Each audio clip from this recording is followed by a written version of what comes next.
15 or 20 minutes. So, how did Baylor beat Iowa State? How did Tech beat Texas? How did Kansas State beat Oklahoma? We've kind of touched on that, but let's start in Ames. That was a little bit of a mini version, to me, of how Baylor won football games in 2021. Yeah, well, they didn't really run the ball that well early, but they were able to get the ball out, and some guys made plays in the passing game. Having Ben Sims back is huge. They looked like they were stalled early, and then they got a couple of gift calls and took advantage of it. And I don't want to get into the whole ref thing, but those were some favorable calls that they got, and they capitalized on it and then never looked back. And that was the team that grabbed hold and physically controlled games last year, at least a little bit of it. That's the first time they really did look like they were doing the things they wanted to do. They got after the passer a bit more. They created some turnovers. They had some interceptions for the first time all year long. So all that was what Baylor won with last year.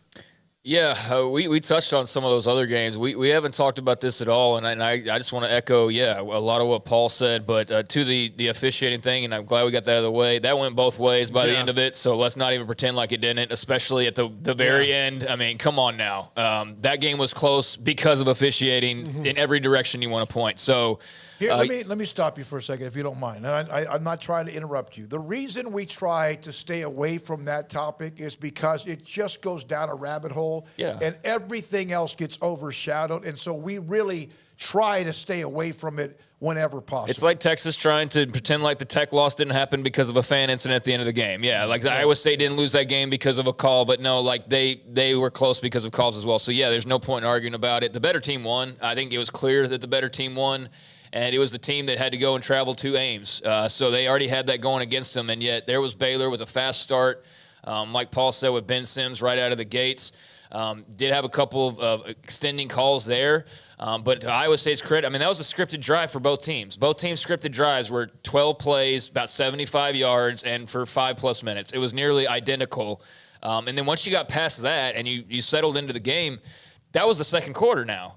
Because the whole first quarter was basically 2 drives. It was the long Baylor drive, the long Iowa State drive, and then the second quarter starts, and it was basically game on after that, and Baylor got 10 straight, due to a field goal and then a turnaround with a touchdown to Dylan Doyle. I thought that it was just a really well-played game by Baylor overall. I thought the coaching was excellent. I thought the timing of some of their calls, Jeff Grimes in particular offensively, whether it be, going to Dylan Doyle for that early touchdown or the flea flicker later on in the game or just some of the different things that he did, really had a masterful game plan to find the end zone and to attack that Iowa State defense. I thought defensively they played, really well, obviously, completely shut down the Iowa State running game.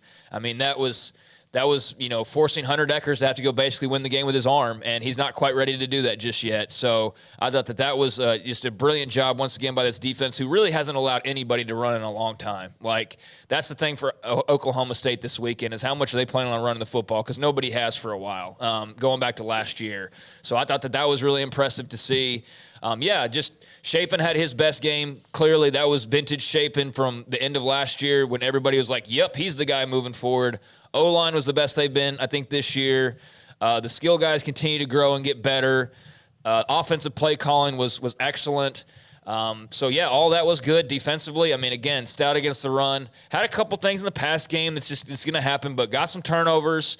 Played really physical. I thought they matched Iowa State's physicality, if not exceeded it, which to go on the road and do that, and knowing that's kind of Iowa State's brand as well, I thought was a really big thing for this young football team to do. And I thought they were really clean in special teams. Even just recovering the onside kick at the end of the game. That was a little dicey for like a half a second.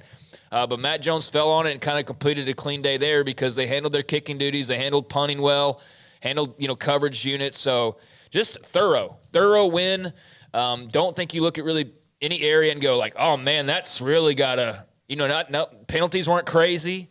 I just think that BYU game a couple weeks ago really rattled their cage in the best kind of way and kind of opened their eyes to what they're going to have to be better at doing, both just individually but group-wise, and also as a team, what they're going to have to avoid if they want to win games like that on the road. And I think that all the stuff that plagued them in that BYU game, or a lot of it, you saw them eliminate those things in this game. And that's why I think at the end of it they were standing there victorious, was because they just played a total team game, coaches to players, and they didn't have a bunch of the mistakes we saw against BYU. I think one of the biggest key on defense was Hunter Deckers got rattled pretty early in that game and made him a little erratic. And, I mean, that's what you do to any quarterback. Yeah. You know, there's I love it when people like this cliche, well, if you get this guy, if you hit him, he's not going to play well. You name me one quarterback who keeps getting hit, and it's like, oh, no, all of a sudden I'm more accurate. No, that's how it works. And they rattled him. He was seeing some ghosts, even when they weren't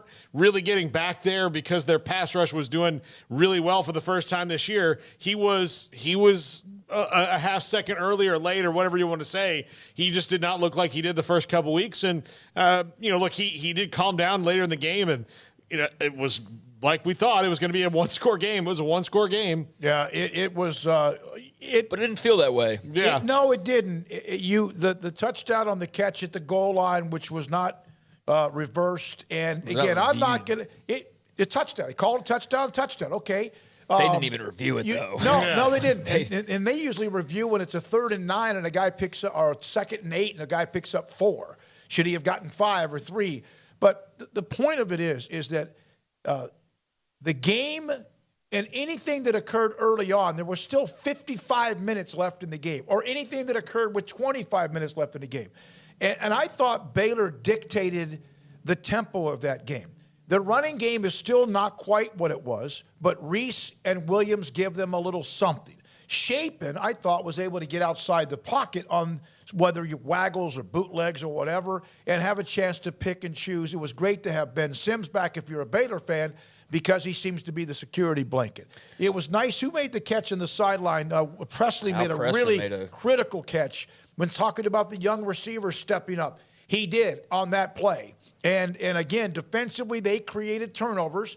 They lose the turnover battle this week at Oklahoma State, they probably lose the game. Had they lost the turnover battle at Iowa State, they probably lose the game. That's just a statistic that rarely ever lies when it comes to playing any kind of football game. Yeah, I think that this was easily their best effort of the season against the best team that they played this season, arguably. Like, I don't know if you were to suit up Iowa State and BYU. Like, I think that would probably come down to, like, where they play, when they play, and all of that. But I thought it was, their best win, obviously, since they didn't beat BYU. I think if you were to go put BYU and Baylor out on a neutral field or in Waco or, shoot, even in Provo again, I think Baylor wins that game. All due respect to the Cougars. I think that game kind of woke them up and they figured some things out and realized, like, hey, if we correct some of these things, then you see the payoff this past Saturday of what that could look like. And I think that now that they've seen that and realized that, and now you come back home, like, that's going to make for a great game this weekend and just a great run the rest of the way, because I think that this team who did not have an identity when they started off with, even though we talk about Big 12 title last year and all that, and then they lost a ton of those guys.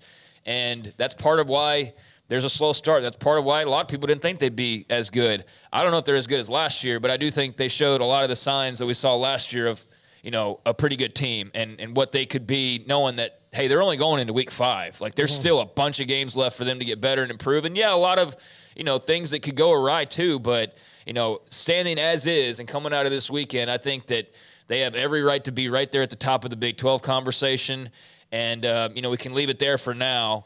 But there's a lot in store for this team if they play the way they did on Saturday, in my opinion. And, yeah, you can't allow Iowa State to have a chance there at the end, because I don't think that game went the way of, really Iowa State being able to have a chance at the end. It's how it turned out ultimately, and they were able to stave that off to their credit. But, man, I would have loved to have seen Lorando Johnson get credit for that play at the end. Like, what a way that would have been to close out that game. And I think it would have been a lot more fitting than recovering the onside kick. But, I thought it was a thorough, complete win. And, I think they have a lot of reasons to be happy walking out of Ames, although they got to already, get over it already and start turning their attention to a very good team this Saturday. That play at the end that Lorando cheated, and of course, and then the running back makes it as well, was also kind of like the A&M Arkansas field goal, like the laws of physics that all had to fall into place for that to happen so fast. And how a guy with quads like that did not get a little bit of that quad on the chalk. Oh man, that was. I mean, it wasn't like it was Squirrel Williams out there who is thin. This dude is a train. He's got big old quads, and they did not hit the chalk. And I thought that call was right. But you're talking about giving him the touchdown. Yeah, giving him the touchdown. Yeah, it was amazing. Jarrell Brock had it knocked out going into the end zone by Lorando Johnson. It falls into the end zone. He dives on it near the the sideline, and you could have called it and said he was out of bounds and that's a touchback, or you could have called it like they ended up calling it after review, which was he somehow got possession before sliding out of bounds, which, I mean, it is what it is at this point. Could have gone either way, but yeah, it was a heck of an effort by Jarrell Brock. I do want to get into one thing, and this is about anything targeting. I understand the rule. I get the rule. I understand what they're trying to do. In my opinion, one, it should be reviewed anytime there's a call. Then on occasion, you'll have one that, again, they call down from the booth, which to me, you want to get it right. But I do think, this is my opinion, targeting 15 yards. Second time in a game, you're gone. Okay? If it's in the second half, you miss the first half of the next game. If, in fact, though, you accumulate 3 or 4 at whatever point of the year, you get suspended for a game or two. Okay. I agree with everything you said except one thing. Okay. I think the first half of the next game thing is silly. Yeah, me too. Like Overshown Me too. was suspended for this. Like, yeah, okay. Just kick them out of the game. If it happens in the fourth quarter, then it happens in the fourth quarter. That's punishment enough because you might lose that game. Making them set up the first half of the game with a dunce hat on in the corner, to me, I don't think it's really that effective. Does the NFL have anything like that? No. No. Why would you take your star players potentially off the field over a bang-bang, like not even intentional type of a situation? I'm fine with only take them out of the game and perhaps the heated moment, you bar them from a whole half the next week. They only get so many games to play in, man. Yeah. Like, this is kind of BS. Yeah, that's why I think look, anytime it happens during the game, if it happens on the second to last play of overtime, okay, you're out of the game because that can affect the game. But the next week is a whole new thing until, like you said, Smokey, if this person's a serial headhunter, then you need to suspend them. Yeah, and that's what I'm saying. And I don't know. I don't even know in the NFL. I know that there's penalties and whatever, and there are, in fact, probably some things more harsh, like a getting fined $100,000 or whatever it might be, no matter how much money they make. I just think that there are, in some cases, it's such a violent game. It's a physical game. And yes, they're trying to take that out because of head injuries or concussions. But it's also such a fastly played game, a fast-paced game, along with being physical. And the only time I can ever remember an offensive player getting hit with a targeting call was a tight end from Oklahoma a few years back who lowered his head into a defender, and he got a targeting call. It is such a bang-bang call. I get why they're trying to do it. I just think that the overall initial penalty and also ejection is too harsh. Yeah, I hated that for Iowa State during that game, and I also hated it because I knew it was going to lead to, which is immediate excuses. And I think that it got Matt Campbell obviously revved up early on, and I get him, in his outbursts on the sidelines. You see other coaches do that, but I think there kind of becomes this mentality after a while of almost like every time something goes against you that, oh, well, we're the victims, and it's like, here we go again. They're out to get Iowa State. And I felt that. As soon as that targeting call hit of like, they're out to get us today, and it's like, man, you got to pace yourself. It's the first quarter still. I don't know how effective that is at this point. The whole woe is us, and they're out to get us kind of mentality. But there are weird things and weird calls that happen between these two teams. I don't know why that is, but it was like, of course it's already getting weird right out of the gates because just stupid officiating happens in this game or stupid things happen in this game. And it didn't involve the two teams this time around, like getting too heated or sideline fans or whatever other excuses and crap that's come up. But I do hate that kind of tainted the early part of it, but it did not factor into the end result like we've been saying. I do feel great about Baylor coming out of this. I don't know like how often I'm not going to, favor them in games coming up. And the fact that they went and did that on the road makes me feel great about them going to Norman or to where else are they going? Morgantown and to Austin. Like I feel way better about those road trips after seeing them play the way that they did this weekend. Not that those won't be tough and not that they'll go unscathed, but I just feel the things that I had questions about, a lot of that got answered this past Saturday against Iowa State as far as their focus and maturity and going on the road and doing all those things. Now, for Iowa State, I guess we'll see kind of what happens, man. Hunter Deckers is a fine player, but he's obviously young and he's not quite there yet. Jarrell Brock's good, but he's not what they've had. Defensively, they're pretty salty, but they're not great. So they're a good football team, and they can make a lot of noise this weekend. So I'm curious to kind of see what direction they go the rest of the way because they're good. I just don't know how good they are. I'm curious to see them this week because this is and Duke was a little bit like this because this is how Mike Elko coaches. But this is the first team that Kansas has played that is really fundamentally sound and is a little things team. Yeah. But, Matt Campbell's the little things guy. And that's how I wonder how Kansas will react to that. Now, I don't think Iowa State has the offense to, go blow for blow if this gets into a shootout, but you never know because Kansas's defense is still really not that good. And I don't think Iowa State's going to let them just go up and down like that. Yeah. So I think that's going to be interesting. But again, Kansas is not an easy out anymore. And if they have one really good quarter, they can really put you behind it. All right. I agree on that. Here's the thing. There are no gimmies. Yeah. No matter who you're playing, it's deep. I don't know if there's an elite team in the Big 12, and I don't know that. I just know that